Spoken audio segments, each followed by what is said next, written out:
Assalamualaikum warahmatullahi wabarakatuh. Perkenalkan, nama saya Nurul Musdalifah, nomor absen 29. Saya dari kelompok 1.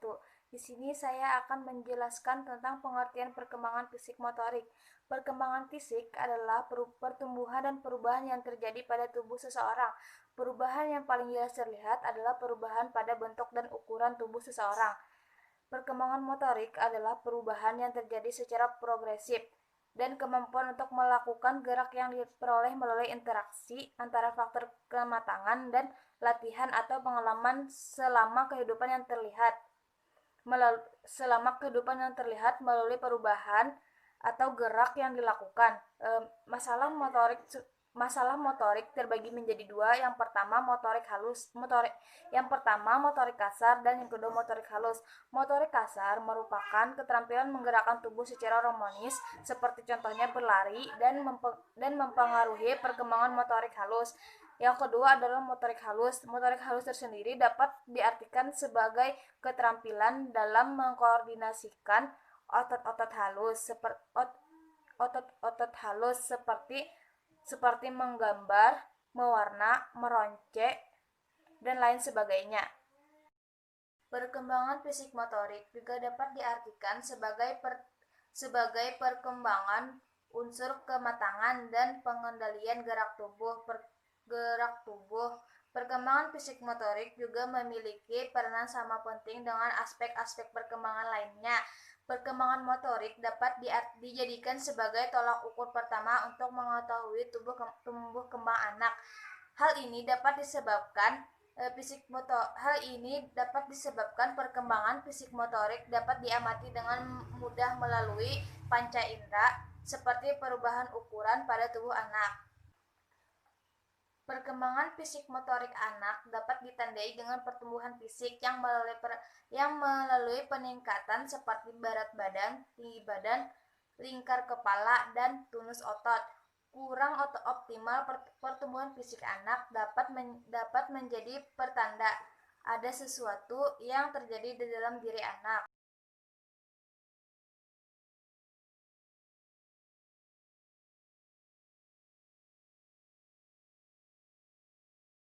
Nama saya Laila Murni Maulida, nomor absen 59. Saya akan melanjutkan materi dari teman saya, yaitu yang B, pengertian gangguan perkembangan fisik motorik.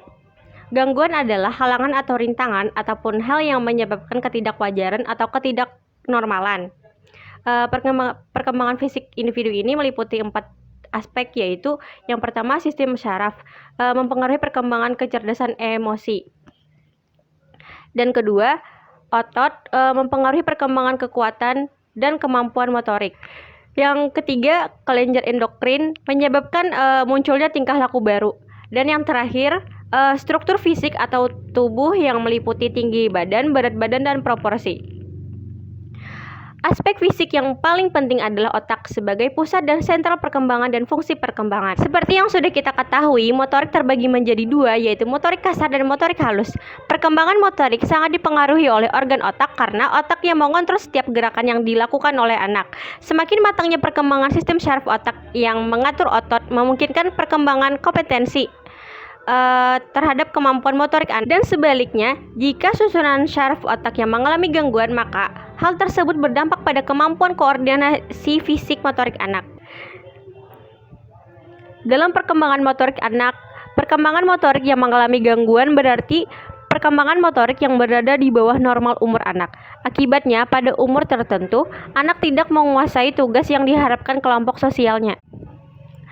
Apabila anak mengalami gangguan dalam perkembangan motoriknya, akan mengakibatkan anak mengalami gangguan dalam melakukan gerak, dan juga gangguan pada perkembangan motorik anak akan menghambat akses pada sumber eksternal serta regulasi emosi dan kecerdasan anak.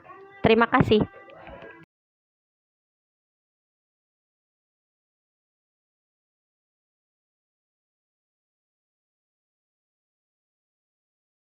Baik, saya Tasya Amelia Ramadhani akan menyambung materi dari teman saya, yaitu C. Faktor-faktor yang mempengaruhi hambatan atau gangguan perkembangan fisik motorik. Banyak faktor yang mempengaruhi pertumbuhan dan perkembangan anak. Secara garis besar, faktor-faktor tersebut dibagi menjadi dua, yaitu faktor internal dan faktor eksternal atau lingkungan. Pertumbuhan dan perkembangan merupakan hasil interaksi dari kedua faktor tersebut. Faktor internal terdiri dari perbedaan ras, etnik, bangsa, keluarga, umur, jenis kelamin, kelainan genetik, dan kelainan kromosom. Anak yang terlahir dari suatu ras tertentu, misalnya ras Eropa, mempunyai ukuran tungkai yang lebih panjang daripada ras Mongoy. Nah, wanita lebih cepat dewasa dibanding laki-laki pada masa pubertas.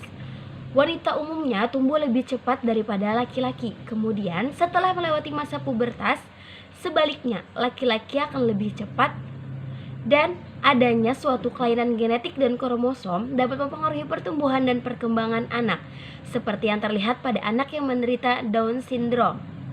Selain faktor internal, faktor eksternal atau lingkungan juga mempengaruhi pertumbuhan dan perkembangan anak. Contoh faktor lingkungan yang banyak mempengaruhi pertumbuhan dan perkembangan anak adalah gizi, stimulasi, psikologi, dan sosial ekonomi. Gizi merupakan salah satu faktor yang berpengaruh terhadap proses tumbuh kembang anak. Sebelum lahir, anak tergantung pada zat gizi yang terdapat pada darah ibu. Setelah lahir, anak tergantung pada tersedianya bahan makanan dan kemampuan saluran pencernaan.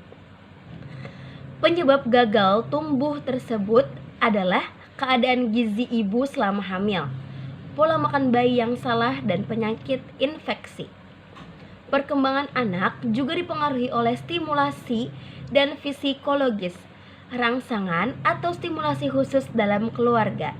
Misalnya dengan penyediaan alat mainan, sosialisasi anak, keterlibatan ibu dan anggota keluarga lain akan mempengaruhi anak dalam mencapai perkembangan yang optimal. Seorang anak yang keberadaannya tidak dikehendaki oleh orang tua atau yang selalu merasa tertekan akan mengalami hambatan di dalam pertumbuhan dan perkembangannya. Faktor lain yang tidak dapat dilepaskan dari pertumbuhan dan perkembangan anak adalah faktor sosial ekonomi. Kemiskinan selalu berkaitan dengan kekurangan makan, kesehatan lingkungan yang jelek, serta kekurangan pengetahuan. Sekian, terima kasih.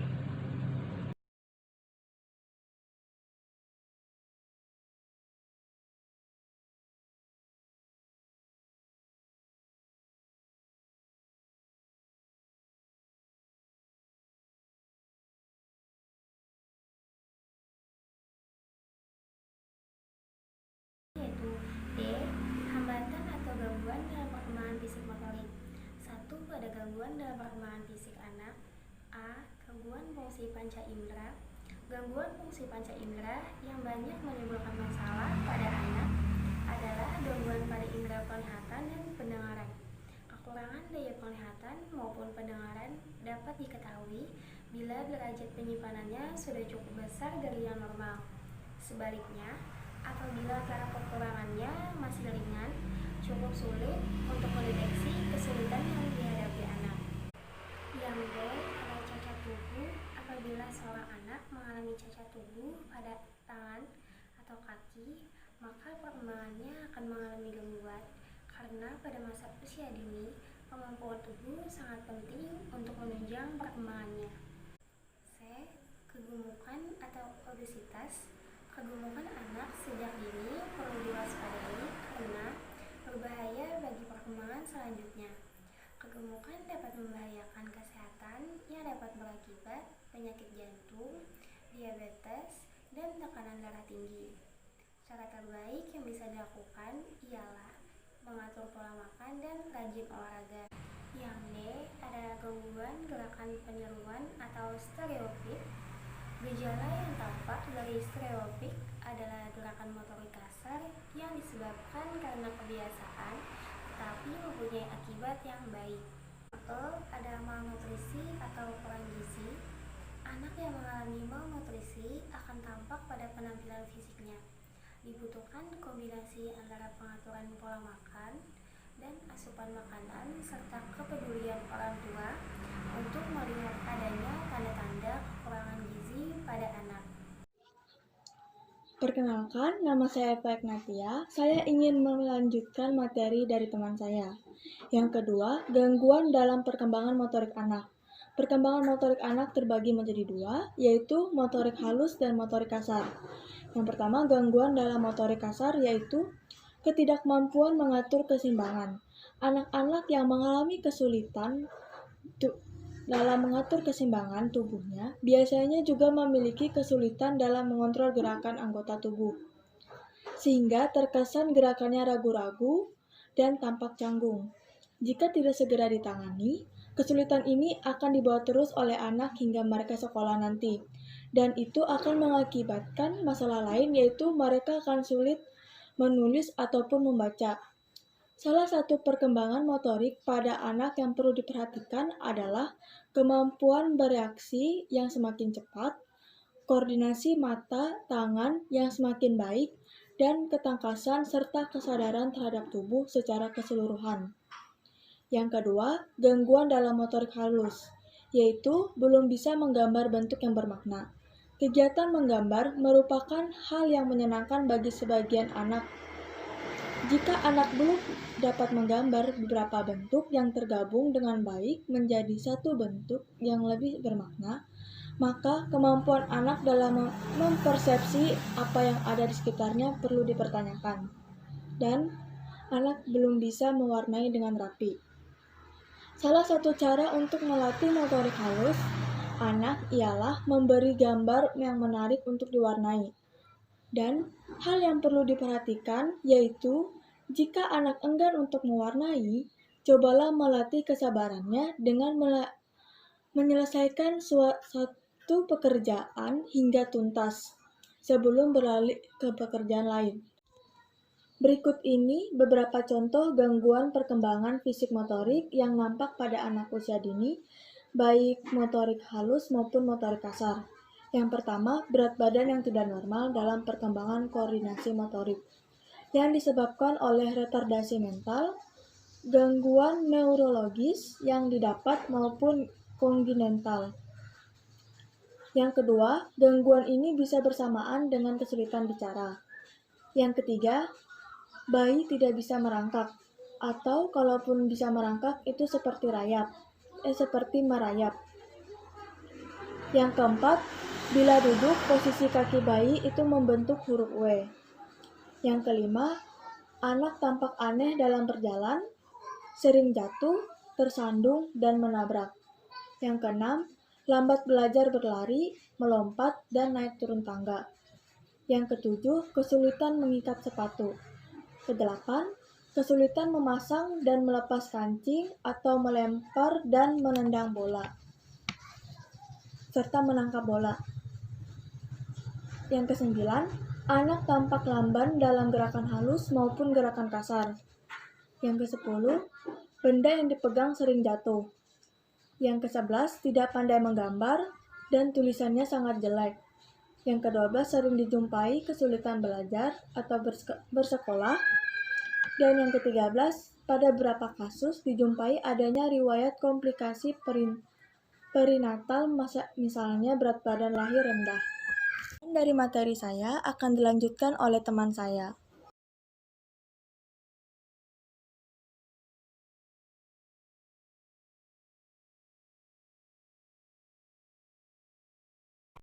Baik, di sini saya Kabila Rama akan melanjutkan materi yaitu dampak hambatan perkembangan fisik terhadap perkembangan anak.